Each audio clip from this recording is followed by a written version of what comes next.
Is the 9700X a good option for Star Citizen? Can it beat the 7800X 3D? Does PBO help much? What happens when you turn off SMT? Lots of interesting things in this one. And even if you've not got any real interest in this CPU itself, I've tested so many different CPUs in this video. So it's effectively a CPU hierarchy chart, and we'll talk about where they all sit and the potential upgrade paths at the end of the video. You may have watched a load of reviews already for the 9700X, and the general standing is that it's not really much of an improvement over the 7700X, and therefore in most games it will sit fairly significantly below the 7800X 3D. But what about Star Citizen, the game of all games, the game of all our dreams and our nightmares? Well, let's just get straight into it. All of the settings and everything is in the description, but here we are in Lawville, and I've done so many runs to get you this information. 30 runs at least on the 7800X 3D and the 9700X, and you can see that, well, it is actually more ahead of the 7700X than I thought it was going to be. It's obviously still behind the 7800X 3D, and Star Citizen just seems to love Vcache significantly, and that might potentially explain why the 9700X is a little bit ahead of the 7700X, where it wasn't really in many games that people have tested. There is more level 1 cache, and we're not going to go too deep into cache and all that malarkey, but that could be one of the reasons why in these results you're going to see that the 7700X is actually a few FPS behind, probably more than in a lot of games that you might have seen tested.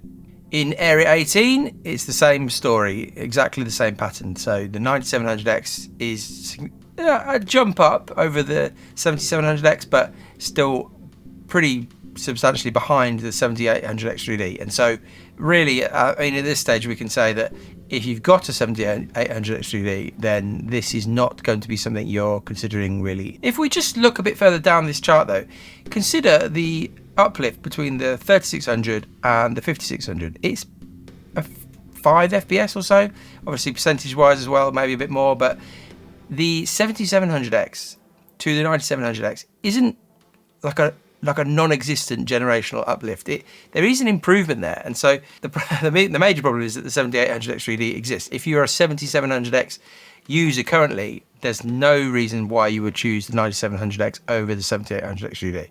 On the Horizon Roof, a place where we normally test for GPU with the clouds and everything, but it is actually still a pretty good CPU benchmark as well.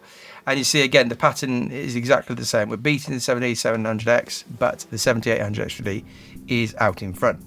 The interesting thing here when we come to quantum travel is that the 5800X 3D is now out ahead of the 9700X. And again, this is potentially down to the 3D Vcache. Star Citizen seems to absolutely love 3D Vcache. As soon as the 5800X 3D came out, it was like, wow, much more performance in certain parts of the game because of the 3D Vcache. So not a shocking result, but again, this kind of is in the order that you expect. And in space, well, actually the 9700X does manage to just about beat out the 5800X 3D. But you might be saying, what about all the random things that you can do with this chip? There's been quite a lot of talk online about PBO, effectively a way to overclock the chip, not really having to do too much, and it just does it for you. And what about SMT, so AMD's equivalent of hyperthreading? Thank you to the people who reached out and said there's some stuff going on with SMT, have a look, and this is quite interesting. I actually saw a drop in performance. Now, at first I wasn't sure that this was correct because, again, all the other people on the internet saying SMT seems to hinder performance were getting slightly different results, but it does seem as though Star Citizen is at least using, if not maxing out, all 8 cores, 16 threads. And so when you remove half the threads, performance has gone down. And I did double check it. I went back, did more testing.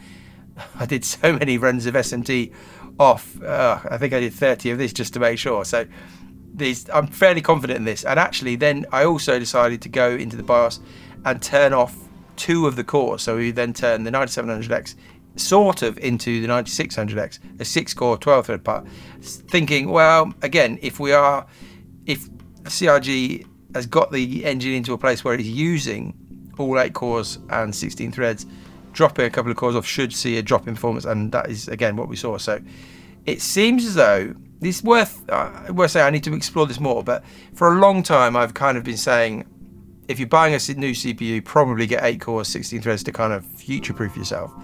But it does seem as though 6 cores, 12 threads, maybe you would see a little bit less performance than if you had an 8-core part. So again, I'll do some proper testing in the future to actually work out what's going on there. But in this case, at least, turning SMT off and dropping a couple of cores doesn't help in any way. And then the big one, PBO. So there's been some reports of big boosts in performance, but there's also been lots of reports of very minimal improvements, especially in gaming, and that is what I saw here. So you can see we've got a minus 25 offset on all cores. I did try and use the Ryzen. I was being lazy. I thought I'll just whack Ryzen Master on and it can do its own optimization thing, but I did that, spent ages letting it run, and then Windows just wouldn't, it would just crash straight away. So that was no good, and so I just ended up doing a minus 25 offset on all cores, and yeah, it's nothing magical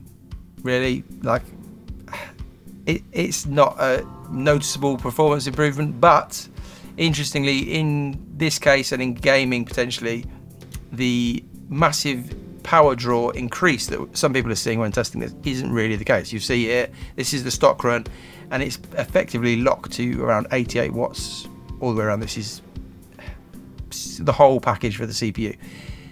But when you turn PBO on, there are sections where it will kind of rise up over 100 watts, but in general it's not a huge increase in power draw to get your extra few percentage or extra few FPS. So people who play Star Citizen don't tend to massively care about efficiency. We're all about getting the most performance out, and as we said, there is a tiny bit more performance to squeeze out from PBO, and the power draw increase isn't crazy. So if you were to buy one of these things, which I think you probably can tell at this point, I wouldn't recommend anybody does for Star Citizen, I'd turn probably PBO on and maybe fiddle around, go in the BIOS, do some bits and bobs and see if you can eke out a little bit more performance. But it's pretty clear that the 7800 X3D is still the king of CPUs for Star Citizen.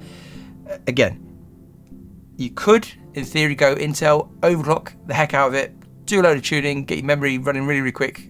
It costs a lot of money, and Intel are having all sorts of problems at the moment, and you've got no upgrade path, but I just haven't been recommending that for a while. I think AM5, the platform, the hope was that the 9000 series would be a good bump in performance for Star Citizen, but that unfortunately hasn't happened. But the real hope is for the 9800 X3D, the next 3D cache chip. And so if you're buying a system now, or buying a new system now, then there's no real choice here. You wouldn't really even consider the 9700X. You're going to get the 7800 X3D. But what about upgrade options? So still a lot of people will be on AM4, the previous generation from AMD, and you can see here in these charts that the bump from something like a 3600 to the 5800 X3D is giant in some of these cases. So if you're not wanting to build a whole new PC, still AM4 does give you a great option if you haven't got a 3D cache chip. So you've got now the 5600 X3D, 6 cores, 12 threads. Maybe based on this, maybe you might want to jump up to the 5700 X3D or the 5800 X3D. They should perform pretty much the same. So cost factors into all of this. Everybody's in a different boat. Probably you don't want to buy this CPU.